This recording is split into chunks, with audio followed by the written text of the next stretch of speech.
I want to welcome to the show today, Chanelle Neilson. Chanelle helps moms to simplify motherhood.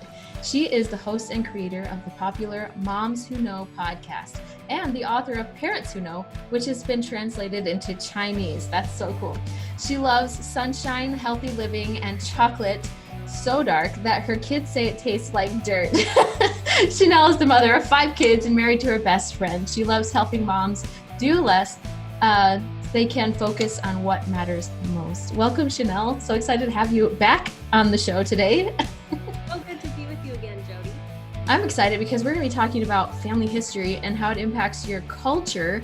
And I'm excited to share your stories that you're going to tell us about your family history. So, because you mentioned that you have some family history that you emulate and you love and you revere and you want to bring out into your family, and some that have created some dysfunctional patterns that you're trying to disrupt and discontinue and start new patterns with your family.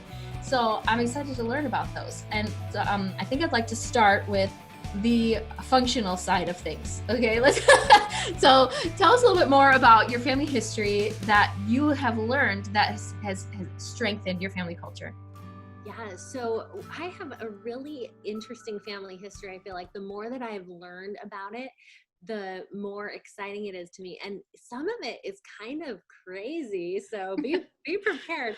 But so I am a member of the Church of Jesus Christ of Latter-day Saints, and my family was way back.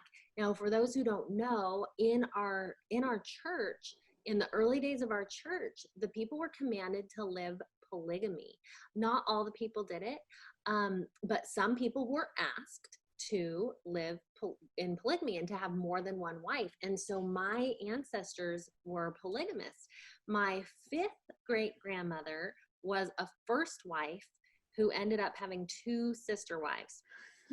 And they lived in a place, so they had quite the journey. They actually moved all over the place, as a lot of people did in the early days of the church because of a lot of persecution. Right. But they lived in a place called Orderville. And in Orderville, they lived the law of consecration. Now, the law of consecration is something that people have tried. If you read the Bible, if you read scripture, people have tried to do this, but Orderville, put it to the test. Orderville, they had everyone turn in every last thing that they had, and they started a town from scratch, and they gave people lots, and then they assigned jobs. It almost, interestingly, this isn't how it was meant to be, but it almost sounds like communism in a way. You have your job assigned, you get this certain thing assigned to you. Clothes, for example, someone was the clothes maker, and it didn't matter if you wanted a certain style or whatever, you all had to have this is what the clothes maker made, that's what you had. And so they lived this, and it went pretty well for a while, but then it fell apart.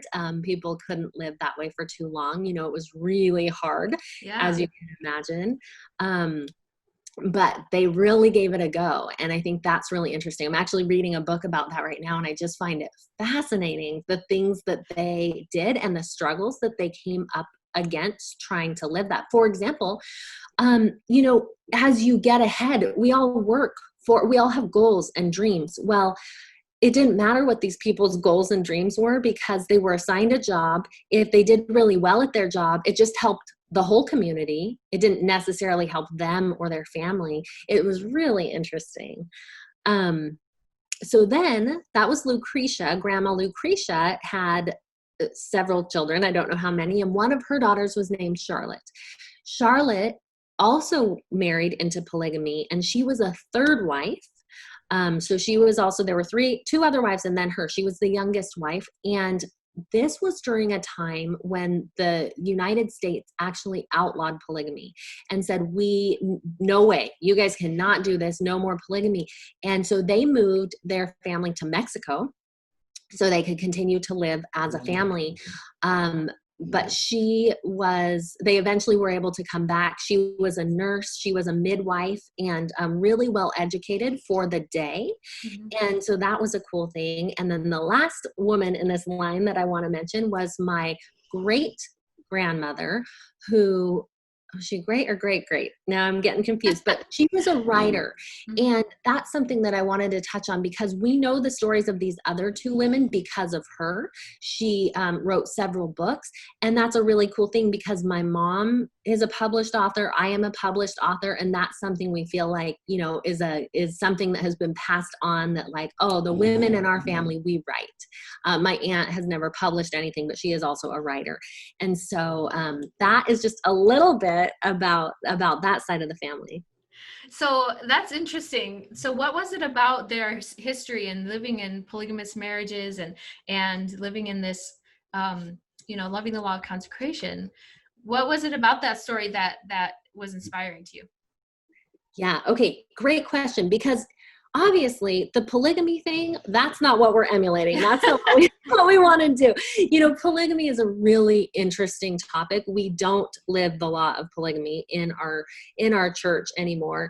And a lot of us, myself included, have some really interesting feelings about polygamy. It's not something I would want to do. But what is interesting to me about it and the legacy that it's passed on is this. I don't think they wanted to do it either. They believed that they were commanded to do it from God. And they believed that it would teach them things that they couldn't learn any other way. It would help them to be unselfish. It would help them to, to raise up a righteous posterity and to continue on God's work. And so even though they didn't want to do it, they did it anyway. That is the biggest part of the legacy that I feel like we carry on, that our faith in God and our trust in Him is more important than what we actually want. And I think that is not a popular notion these days. I don't think most people say, oh, I want to do whatever God wants, regardless of what I want. That's not what we hear. And yet that's the kind of family that I was raised in. And that's what I want our family culture to be for our children, that what you want is secondary to what God wants for you, because you trust Him enough that even though you're like, what? Polygamy or whatever it is, how could that make sense? How could that be? I don't get it, but I'm going to trust that you get it, that, you are all knowing, you get it. And so, okay, we're going to jump in and we're going to do it. And that's the legacy that they passed down, that I feel like, okay, yes, that's what we want to live from what they taught us. Yeah, that's really powerful because you're right. It's not a very popular thing. I think that a lot of people are just like, well, we're going to live for today and live what feels right, and no matter what that looks like. And people, even this idea of the faith or the notion of God and him caring about our progress in this life. So many people look at hardships and trials as things to avoid, but I agree with you that I think that there's a higher being, a God, if He actually is our Heavenly Father, that He care, as a parent, we care about our children. Sometimes that means watching them struggle in order to grow, and that is like the ultimate purpose of this life, right? And in my opinion, in my belief, that our ultimate purpose is that we want to grow and endure these kinds of trials and struggles, and thinking, there's a purpose here. There's a purpose to what we're dealing with, and it's going to help me grow as a person, and it's going to help prepare me for, maybe more blessings, or I don't know, things like in the future that God wants to bless me with or prepare me for. And so I love that, because in my personal experience with the church history and things like that, and reading about the way that the early saints were like displaced from their homes, or or persecuted, things like that. I mean, when I hear about people struggling, when I hear about people being persecuted, I feel like there's a little bit of me that's like, I understand. Having, when I was in high school and teenager, I had been persecuted for my faith as well. And which sounds foreign. It sounds like, what? People still get persecuted for their faith? Like, yeah, actually, Yeah. it still happens. And to be able to look back and see their strength and the things that they endured because they believed so strongly. How many people anymore have like a conviction or creed that they stand by, with even knowing that, well, it's hard sometimes to follow through or to want to endure these things, but hearing these stories, it gives you strength, and it gives you a sense of that there is a purpose, and I love that. So I love that story. I love that you that's what it means to you, having Yeah. read these stories and seeing their example. I love also that you said that was like a legacy for you, because legacy, right? That's something that you look at them and you want to emulate that. It feels like they did something heroic, and that's something that everybody needs, is somebody to look back to or look on as a hero, and who stood on true principles of faith, of perseverance, and to build something that they believed in that was good. I mean, some people may argue, what, living in a polygamist and, and a communist or somewhat communist community, that's not good. But it's at the same time, what was good was that they were striving to follow the commandments, right? Like, Yeah, which is so interesting, right? Because their methods, we don't actually want to follow their methods, and yet their motives were good and were pure. And polygamy is a really interesting topic when you get into it. I think in our modern day, we think it's about sex and about a man having sex with more than one woman. But right. the things that I've read, I mean, the sacrifices, even for the man, to be a good polygamist husband, you would have to be so diplomatic and so and I can't even imagine. And then to be unselfish enough to, know your husband loves another one. It's crazy. The whole thing is crazy to think about. But I think, for me, it's that they wanted to follow God. That is, their motives were good and pure. And, that's the amazing thing to me about that. And it's cool that it's in your own family. Okay. Like, you can look back on it and you can see, this is part of my family heritage. And some of that DNA is in you, right? Like, that is of faith and faithfulness and perseverance and endurance.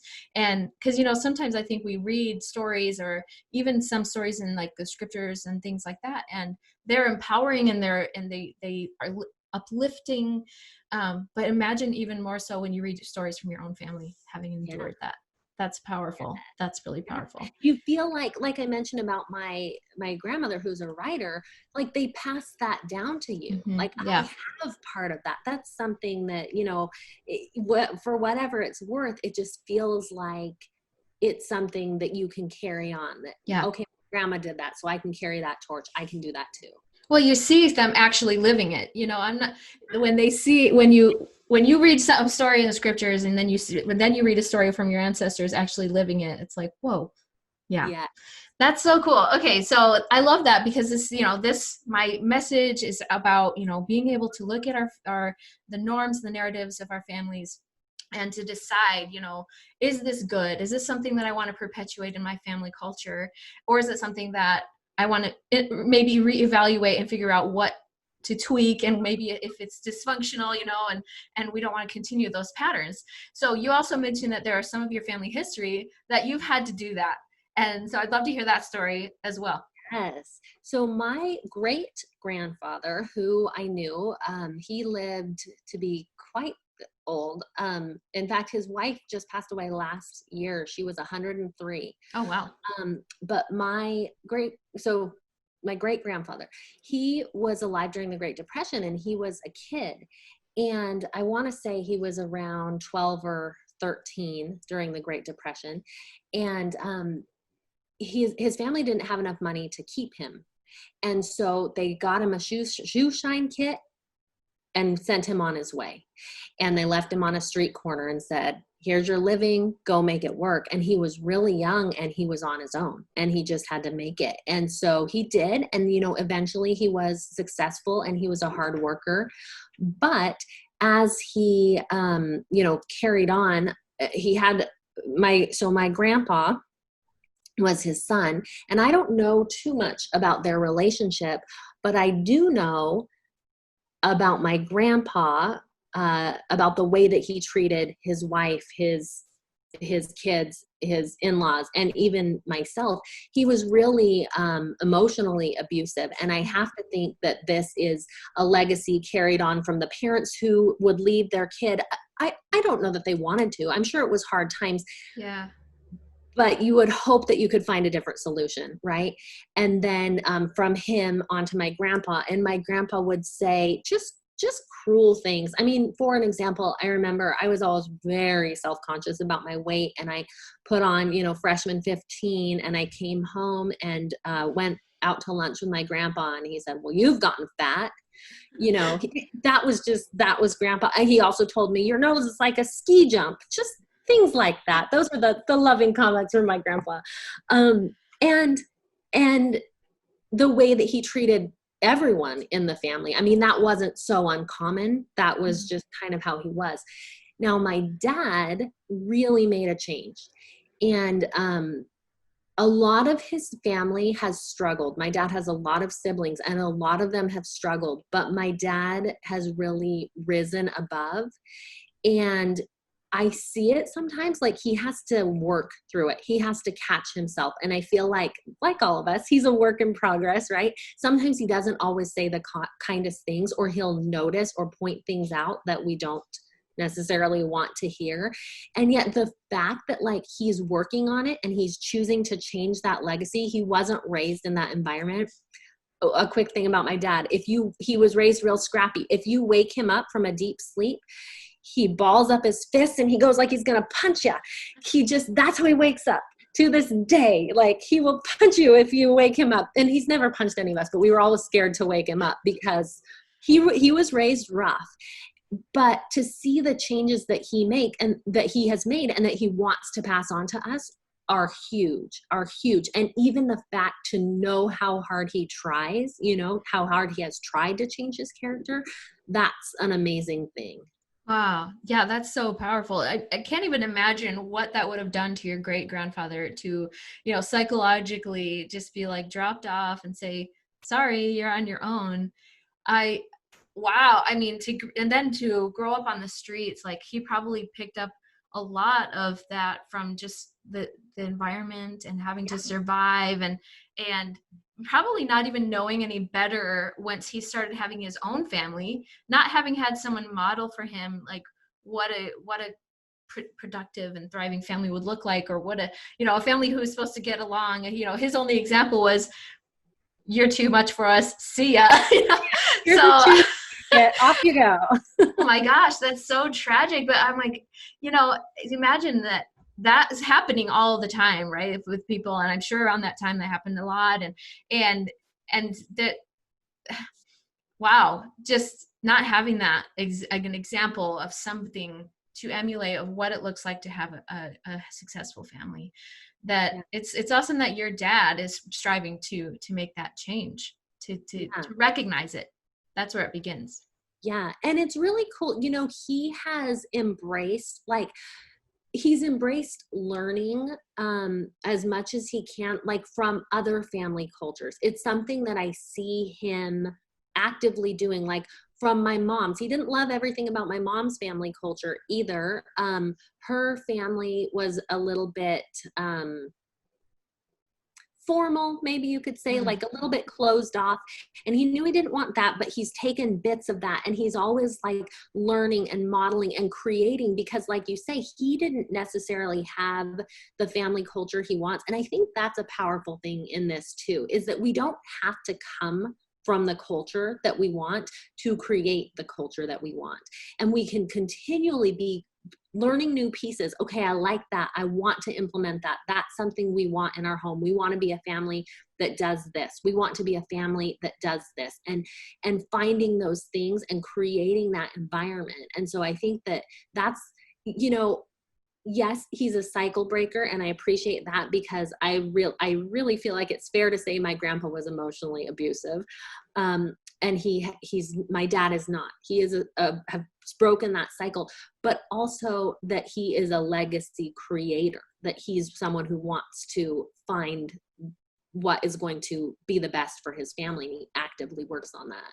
Yeah. That is, you just summarized everything that I'm working on with that idea of, that we don't have to take what all of the things that are emulated to us, and we don't have to, and we can create our own legacy going forward of the things that we want to create for our families. And that's like my whole message of around this family culture movement is, look, you can take things that resonate with you and, or things, whatever it is, you can take things from your history and test it against, okay, does this feel right? Or does this rub me the wrong way, or something like that? Or is this something that I want to perpetuate down the line with my kids? And that's a part of the strategy that I'm trying to teach is, there's this pathway of family culture is like going on a road trip, and you start out by figuring out, what does this vehicle look like? Well, some of that is going to be analyzing your history and what has come with you to make what this vehicle is. We're a minivan family, and we bring with us, this legacy that we come together and be together in a space, even if it's just, we do everything together. So that's like our vehicle. And then we come together to decide, where are we going and what does that look like, and then what are our values and the rules around living this family culture. And a lot of times as families, we aren't taught how to do that until we pause and think about how and what we want to create as a family. So. Yeah, which I think it's just so powerful what you do and what you teach, because taking the time to even think about it is the first step that most of us don't. Most of us, like, we're on the road trip and we're in the car and we're like just going along. We don't stop to say, what car am I in? Where are we going? We're just going, and without realizing, actually, as parents, we are in the driver's seat. We're not in the back seat anymore. We're in charge. And that's so powerful. We get to turn. We get to do what we want to do. And, taking this analogy a little further, I'm getting all worked up, Jody. I'm excited. But like, the GPS might be those things in our history. And that GPS is saying, turn right here because your grandpa always turned right here. Say this terrible thing to your kid, and you can say, rerouting. No, I'm not going to do that. That doesn't work for me. And we're allowed to choose. We are actually the driver, no matter what little voice is coming at us. And so that history, like we're talking about today, that's a voice that we can choose to listen to if it serves us, or choose not to if it's not what we want for our destination. Yeah, but it's also important to know where that voice is kind of coming from. I love that you've done that history research, about these things, these stories, so you can understand what did they experience? Or if I feel the urge and this voice telling me to do it this way, wait, where is that voice actually coming from? And sometimes it does take doing that work to do the research, to understand, where did my family come from, and why is that my mom's voice is always playing in my head?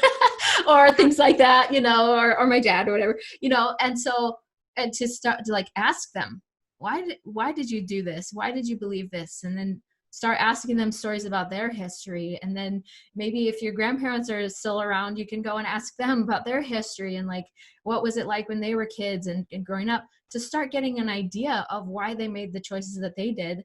And you might start seeing some things in your actions being, resembled in what they did.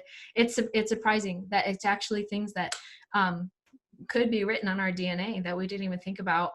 And once you learn it, you have the power to make the choice going forward. Awesome. But it does. It gives you so much clarity into my mom, for Mother's Day this year, we gave her,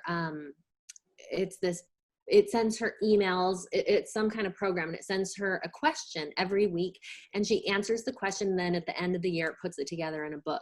So every week we get these stories that she has, we get to put in the questions, and she writes these stories of her life. And it's been so amazing to learn all these things about my mom that we never knew. And that is part of this process of discovery. we need to go through that process to learn about our parents, our grandparents, and who the people who went before as much as we can, and it's really cool if the more that we can learn. Yes, we can learn where people lived and how long they were alive and facts, but when we learn their stories, that's when it's powerful. That's when it connects. Yeah, absolutely. Oh my goodness. Thank you so much, Chanelle. I love this, and I love talking about this with you, and it's so cool that you know all these awesome stories about your family. And I want to know, tell us more about where we can connect with you and learn more about the Moms Who Know podcast. Yeah, for sure. So I host the Moms Who Know podcast. You can find me on podcast players, or you can go to momswhoknowpodcast.com. I have a great free giveaway there to help simplify motherhood. So that's an awesome resource if you want to check that out. Awesome. So cool. So cool. So thank you so much for being here, Chanelle. And I will look forward to sharing your links in the show notes. So everybody who's listening, come and check that out. Again, thank you so much for listening to this episode of the Family Culture Movement. Help more people find the show. Download this episode, subscribe to the show, rate it, and leave a review. For more tools for shaping your intentional family culture, be sure to sign up for your free membership of the Family Success Toolbox at homeandfamilyculture.com. Until next time, remember to set your intentions for your family culture and lead your family toward your vision of success.